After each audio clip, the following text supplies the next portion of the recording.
Advocate Asaf Ali ഇവിടെ നേരത്തെ ക്ഷമ പറയുന്നത് പോലെ അല്ലെങ്കിൽ ആദ്യം എം ആർ അഭിലാഷ് പറഞ്ഞതുപോലെ കമ്പനി നിയമത്തിൽ ആദായ നികുതി നിയമത്തിലൊക്കെ ഒരു അൺഹോളി ഹേസ്റ്റിൽ കൊണ്ടുവന്ന ഭേദഗതികളൊക്കെ ഭരണഘടനാ വിരുദ്ധമാണ് എന്ന് ഇന്ന് കോടതി പറയുകയാണ്. ടി അസഫ് അലി കോടതി അതിന് വിധി പ്രസ്താവത്തിൽ പറയുന്നു 47ാമത്തെ പോയിന്റിൽ the economic policies of the government have an impact own business and commerce.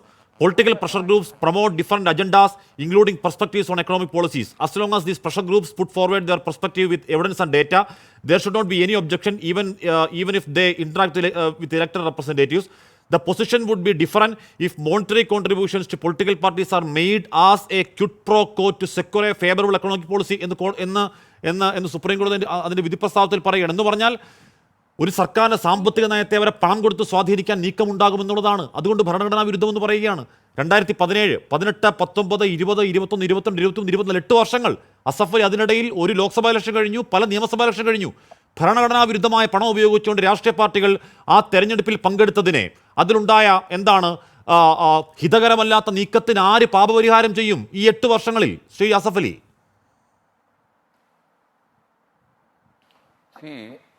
ആദ്യം തന്നെ ഞാൻ പറയാം, സുപ്രീം കോടതിയുടെ ഒരു വിധി എല്ലാ അർത്ഥത്തിലും ഹിസ്റ്റോറിക്കാണ്.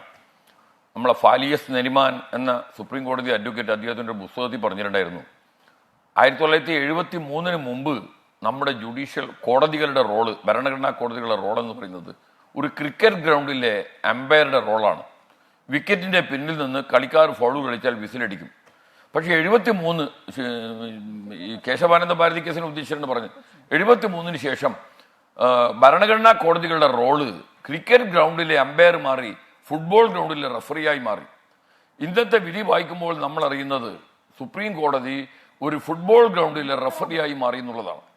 ഈ മോഡി ഗവൺമെന്റിലെ കാലത്ത് നടന്ന 2 ഏറ്റവും പ്രധാനപ്പെട്ട ഈ RTA യുഗത്തിലാണ് ഈ 2 നിയമങ്ങളിലും മായം കലർത്തിയത്.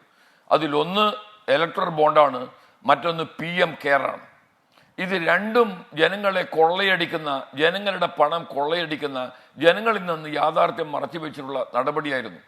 കാരണം വിവരാവകാശ നിയമത്തിൽ എഴുതി വെച്ചിരിക്കുകയാണ്, an information which cannot be denied to parliament or assembly cannot be denied to a citizen. പാർലമെന്റിനോ നിയമസഭക്കോ കൊടുക്കാൻ പാടില്ലാത്ത ഒരു വിവരവും, നിഷേധിക്കാൻ പറ്റാത്ത ഒരു വിവരവും ഒരു പൗരനും നിഷേധിക്കാൻ പാടില്ല എന്നാണ്.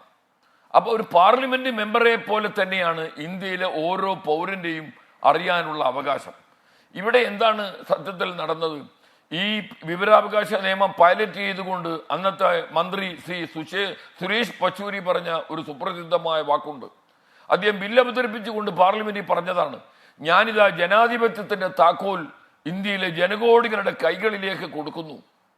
സത്യത്തിൽ നരേന്ദ്രമോദിയും BJP ഗവൺമെന്റും ആ താക്കോലല്ലേ തിരിച്ചു വാങ്ങിയത്. ഈ ഇലക്ട്രൽ ബോണ്ടിന്റെ കേസ് സുപ്രീം കോടതിയിൽ നടക്കുമ്പോൾ എനിക്കൊരു ദിവസം ആ വാദം കേൾക്കാൻ അവസരമുണ്ടായി. നമ്മുടെ അറ്റോർണി ജനറലും സോളിസിറ്റർ ജനറലിന്റെയും വാദം ആർക്ക് വേണ്ടിയായിരുന്നു? വോട്ടർമാർക്കുള്ള സ്വകാര്യതയല്ല, പണം കൊടുക്കുന്ന ആളുകളുടെ ഡോണേഴ്സിന്റെ അവകാശത്തിന് വേണ്ടിയായിരുന്നു ആ അറ്റോർണി ജനറൽ സുപ്രീം കോടതി മുമ്പാകെ വാദിച്ചത്.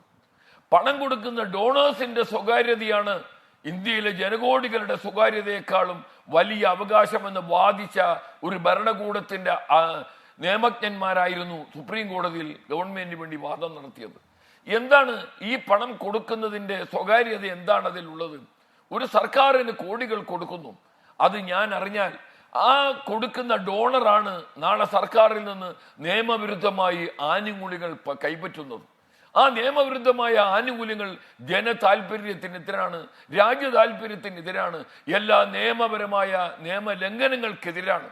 അപ്പോൾ ഈ പണം കൊടുത്തതിന്റെ ഒരു ക്യൂഡ് പ്രോക്കോ, അതിനൊരു പ്രതിഫലമായിട്ടാണ് ഈ സർക്കാരിൽ നിന്ന് അന്യാധീനമായി കാര്യങ്ങൾ നേടുന്നത്. അതുകൊണ്ടാണ് ഇതേ പ്രശ്നം തന്നെയാണ് PM കെയർ. PM കെയറിനെ സംബന്ധിച്ച് ഞാനൊരു വിവരാവകാശം ചോദിച്ചു പ്രധാനമന്ത്രിയുടെ ഓഫീസിൽ. അതിൽ നിന്ന് മറുപടി പറയാണ്, PM കെയർ ഒരു പബ്ലിക് അതോറിറ്റി അല്ല. PM കെയർ പ്രൈം മിനിസ്റ്ററുടെ ഓഫീസുമായി ബന്ധമില്ലെങ്കിൽ പറയേണ്ടത് എന്താണ്? ഈ ഓഫീസുമായി ഈ PM കെയറിന്റെ ഇടപാടുകൾക്ക് യാതൊരു ബന്ധവുമില്ല. കോടിക്കണക്കിന് രൂപ PM കെയറിലേക്ക് പ്രവഹിക്കുന്നു കോർപ്പറേറ്റുകൾ, മുതലാളിമാർ. അതിന് ആനുകൂല്യങ്ങൾ അവർ പറ്റുന്നു ഇൻകം ടാക്സ് ആക്ട് അനുസരിച്ച്, ഫോറിൻ കോൺട്രിബ്യൂഷൻ റെഗുലേഷൻ ആക്ട് അനുസരിച്ച്. ആര് കൊടുത്തു, എന്തിന് കൊടുത്തു, അതിൽ ഓഡിറ്റിംഗ് ഇല്ല. കൺട്രോളർ ആൻഡ് ഓഡിറ്റർ ജനറലിന്റെ അക്കൗണ്ടിംഗ് പരിശോധനയിൽ നിന്ന് PM കെയർ ഒഴിവാക്കിയിരിക്കുന്നു. അപ്പൊ ജനങ്ങളെ കൊള്ളയടിക്കാൻ കോർപ്പറേറ്റുകൾക്ക്, ഞാൻ ചോദിക്കട്ടെ, ദാവൂദ് ഇബ്രാഹിമാണ് പണം കൊടുക്കുന്നത് ഒരു കോർപ്പറേറ്റിന്റെ പേരിൽ. ആ ദാവൂദ് ഇബ്രാഹിമിന്റെ പണം പുറത്തു പറയാൻ കഴിയില്ല ഈ ഇലക്ടർ റോളിന്റെ ഭേദഗതി നിയമം അനുസരിച്ച്. ഇന്ന് സുപ്രീം കോടതി ഇന്ന് തച്ചടച്ചിരിക്കുന്നത് അത്തരം സ്വകാര്യതയാണ്. ആ എവിടെയെല്ലാം സ്വകാര്യത ഉണ്ടോ അവരെല്ലാം ക്രമക്കേടുണ്ടാവും. ട്രാൻസ്പെറൻസിയുടെ ലോകമാണ് നമ്മുടേത്. റൈറ്റ് ടു നോ എന്ന് പറയുന്നത് ഓരോ ഈ സർക്കാർ കൈവശം വെക്കുന്ന എല്ലാ ആസ്തികളും എല്ലാ പണങ്ങളും ഈ രാജ്യത്തെ പാവപ്പെട്ട ജനങ്ങളുടേതാണ്. അതുകൊണ്ട് ആ ജനങ്ങൾക്ക് കണക്ക് ചോദിക്കാനുള്ള അവകാശമുണ്ട്. നമ്മൾ കാണുന്ന ആശുപത്രികൾ, നമ്മൾ കാണുന്ന റോഡുകൾ, സർക്കാരിന്റെ എല്ലാ മുതലുകളുടെയും ഉടമസ്ഥർ ജനങ്ങളാണ്. ആ ജനങ്ങൾക്ക് ജനങ്ങളുടേതായ പണം ചെലവഴിച്ചെന്ന് ചോദിക്കാൻ ഉള്ള അവകാശമാണ് മോഡി ഗവൺമെന്റ് ചെയ്തു. പുട്ടുസ്വാമി കേസിൽ, ആധാർ കേസിൽ ഗവൺമെന്റിന്റെ നിലപാട് എന്താണ്? രഹസ്യമാണ്. അതാണ് സുപ്രീം കോടതി പുട്ടുസ്വാമി കേസിൽ തച്ചുടച്ചു കൊടുത്തത്. ഈ ഇലക്ട്രൽ ബോണ്ട് ലോകത്തിലെ എല്ലാ മറ്റു പല രാജ്യങ്ങളിലെ വിവരാവകാശ നിയമത്തെക്കാളും ശക്തമാണ് നമ്മുടെ നിയമം. ലോകത്തെ ഇലക്ട്രൽ ബോണ്ട് സംവിധാനമുള്ള ഏക രാജ്യം നമ്മുടേതായിരുന്നു കേട്ടോ. എന്റെ അറിവ് ശരിയാണെങ്കിൽ ലോകത്ത് ഇലക്ട്രൽ ബോണ്ട് എന്ന് പറയുന്ന ഈ രീതിയിൽ ഫണ്ട് വാങ്ങിക്കുന്ന ഏക രാജ്യം ഇന്ത്യ. ഞാൻ പറയാം, ജർമ്മനിയിൽ ഒരു നിയമമുണ്ട്. ആ നിയമം അനുസരിച്ച് ഈ പണം വ്യക്തികളും കോർപ്പറേറ്റുകളും പൊളിറ്റിക്കൽ പാർട്ടി കൊടുക്കുന്ന പണം ഓരോ വർഷവും അവർ പുറത്തു പറയാൻ ബാധ്യസ്ഥരാണ്. ഫ്രാൻസിൽ ഇലക്ടറൽ ലോ പറയുന്നത് എന്താണ്? Political party to publish nationality, postal address, amount donated to every person. ഫിൻലാൻഡിലുണ്ട് ഇതുപോലൊരു നിയമം.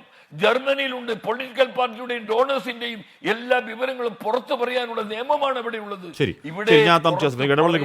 അതിനു മുമ്പ് താങ്കൾ നേരത്തെ ദാവൂദ് ഇബ്രാഹിം, താങ്കൾ അതിശോക്തിപരമായി പറഞ്ഞതാണെങ്കിലും ഇക്ബാൽ മിർച്ചി എന്ന് പറയുന്ന ദാവൂദ് ഇബ്രാഹിമിന്റെ ക്ലോസ് ഐഡിയിൽ നിന്നും ഇക്ബാൽ മിർച്ചി അടുത്ത ബന്ധമുള്ള കമ്പനിയിൽ നിന്ന് BJP പണം വാങ്ങുന്നത് കോൺഗ്രസ് ആരോപണം ഉന്നയിച്ചാണ്. അത് മാത്രമല്ല, ഇക്ബാൽ മിർച്ചിയുള്ള ബന്ധത്തിന്റെ പേരിൽ പ്രഫുൽ പട്ടേലിന്റെ സ്വത്ത് ഇടി കണ്ടുകെട്ടിയതാണ്. ഇപ്പോൾ പട്ടേൽ ക്യാമ്പ് മാറിയതുകൊണ്ട് ഇപ്പോൾ അതിനെപ്പറ്റി കേൾക്കാനില്ല.